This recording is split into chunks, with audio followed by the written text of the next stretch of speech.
नमस्कार किसान साथियों। प्रकृति की आवाज नामक पेज में आपका स्वागत है। इस वीडियो में हम जानेंगे एयरबॉर्न फंगस के बारे में। एयरबॉर्न बैक्टीरिया फंगस कैसे फैलता है, इसका क्या लाइफ साइकिल है, इसका कैसा जीवन चक्र है, इसका कौन सा वीक पॉइंट है जहां हम इसको किल कर सकते हैं, आसानी से किल कर सकते हैं। एक कमजोर सा फंजीसाइड भी इस पर असर कर सकता है, ऐसा कौन सा इसका वीक पॉइंट है और कैसा इसका लाइफ साइकिल रहता है, इसको पहले समझना जरूरी है। दोस्तों, कोई भी फंगस हो, उसको बढ़ने के लिए दो चीज़ों की आवश्यकता होती है। यदि ये दोनों चीज़ें उसको मिल जाती है तो वो अपनी जनरेशन काफ़ी फास्ट ग्रो करता है। ये दो चीज़ें क्या है? एक है सही टेम्परेचर। सही टेम्परेचर इसको बढ़ने के लिए क्या है? सही टेम्परेचर है, ये चाहता है कि टेम्परेचर रहे 17 टू 23 डिग्री के मध्य है। इस स्थिति में यदि टेम्परेचर बना रहता है तो इसके पसंदीदा टेम्परेचर है। एक बात तो इसको मिल गई। दूसरा, इसके साथ साथ इसको चाहिए कंटिन्यूसली नमी। लगातार लगातार यदि पत्ते 1 से 9 घंटे तक कंटिन्यू गिले रहते हैं तो एक जनरेशन ये पैदा करके निकाल देती है। और एक जनरेशन, एक फंगस 1000 कुनेरिया भी पैदा कर सकती है। इतना विस्फोटक ये आक्रमण करती है और जब ये इतनी ज्यादा मात्रा में फैल जाती है तो पत्तों को तबाह कर देती है। यदि ऐसी स्थिति बन गई है तो आप जो मर्जी फंजीसाइड इस पर छिड़क दीजिए, ये कंट्रोल नहीं हो सकती। वहां तो कंट्रोल हो जाएंगी जहां आपने स्प्रे किया, लेकिन कुछ एक पॉइंट पौधे में ऐसे भी बच जाते हैं जहां ये फंजीसाइड का छिड़काव नहीं पहुंचता है और वहां ये बच जाती है और फिर से दोबारा ये बढ़ना स्टार्ट करती है। तो इसको हम कैसे ब्रेक कर सकते हैं?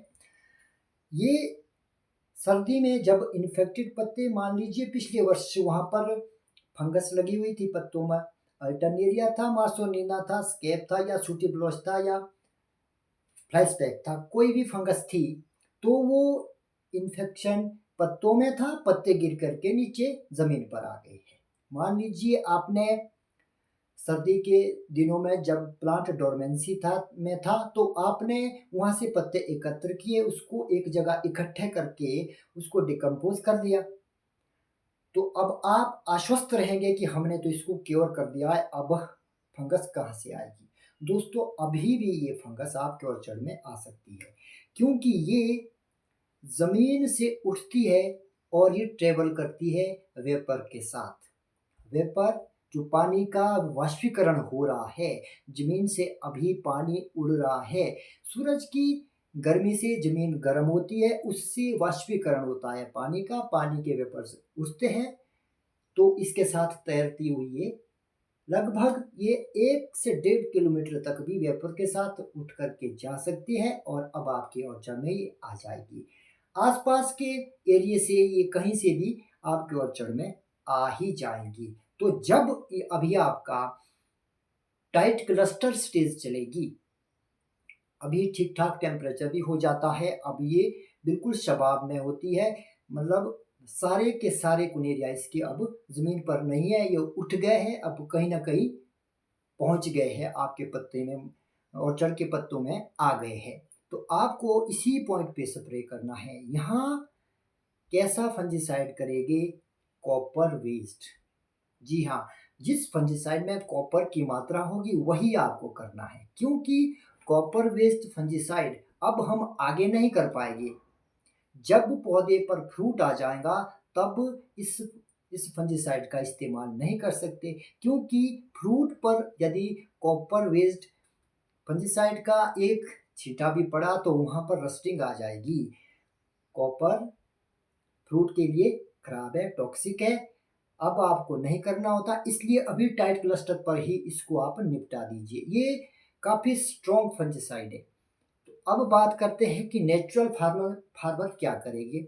नेचुरल फार्मिंग वाले, प्राकृतिक खेती करने वाले किसान कॉपर बेस्ड फंजीसाइड घर पर ही बनाएंगे मुफ्त, क्योंकि नेचुरल फार्मिंग करने वाले जीरो बजट ये बजट नहीं खर्चते हैं, ये सारी प्राकृतिक की संपदा का ही यूज करते हैं।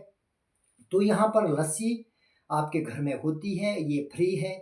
अब आपने लस्सी में कॉपर वेस्ट, कॉपर का कोई भी बर्तन या कॉपर का तार हो सकता है या कॉपर का गिलास हो सकता है या कोई लोटा हो सकता है, उसको आपने उस लस्सी में डालना है और उसको रखे रहने दीजिएगा लगभग 1 महीने तक। अब उस कॉपर के गुण उस लस्सी में आ जाएंगे। अब वो लस्सी साधारण साधारण लस्सी नहीं रही, ये कॉपर युक्त हो गई, उसमें अब कॉपर के गुण भी आ गए हैं।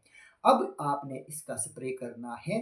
200 लीटर पानी का लेंगे तो इसमें 6 लीटर इस कॉपर वेस्ट लस्सी का भी लेंगे और इसका स्प्रे करेंगे तो गारंटीड जितने भी फंगस के कोनेरिया आपके पौधे के लीफ में चिपके होंगे वो सब खत्म हो जाएंगे, क्योंकि कॉपर जानी दुश्मन है फंगस का। ये आपने यहाँ करना है। और दूसरा आप क्या कर सकते हैं इससे बचने के लिए, कैनोपी मैनेजमेंट ऐसा करना चाहिए कि यदि बारिश कंटिन्यू रहती है तो जब बारिश 3-4 घंटे के बाद रुकती है कि उस टाइम पे आपके पौधे की कैनोपी ऐसी होनी चाहिए ताकि उसमें हवा आर पार हो सके। हवा आर पार हुई तो हवा से ही पत्ते सूख जाएंगे। पत्ते सूख गए तो उसका रिदम टूट जाता है, ये अपना जनरेशन नहीं बढ़ा सकती है। तो यहाँ भी ये ब्रेक हो जाता है, तो ये अपनी जनरेशन नहीं बढ़ा सकती है। तो ये 2 पॉइंट आपको जरूरी करने हैं। एक, कॉपर वाली लस्सी का स्प्रे कर सकते हैं या आप कॉपर वेस्ट फंजिसाइड ला सकते हैं। दूसरा, कैनोपी मैनेजमेंट ऐसा कीजिए जिसमें हवा आर पार हो सके और सन पेनिट्रेशन, धूप की किरणें अंदर तक जा सके। ये 2 काम यदि आपने कर दिए तो आप अपने पौधे के पत्तों को इस फंगस से बचा पाएंगे। ये आसान भी है यदि आपने ये दोनों चीजें कर दी, इम्प्लीमेंट कर दी। तो दोस्तों, मैं समझता हूँ कि मैं अपना संदेश आप तक पहुँचा पाया हूँ। हमने ये सारी चीज़ें करी है, अनुभव के तौर पर आपको भी हम बता रहे हैं। आप भी इसका उपयोग कर सकते हैं और इसका बेनिफिट उठा सकते हैं। तो इस वीडियो में इतना ही। नमस्कार, जय हिंद, जय भारत।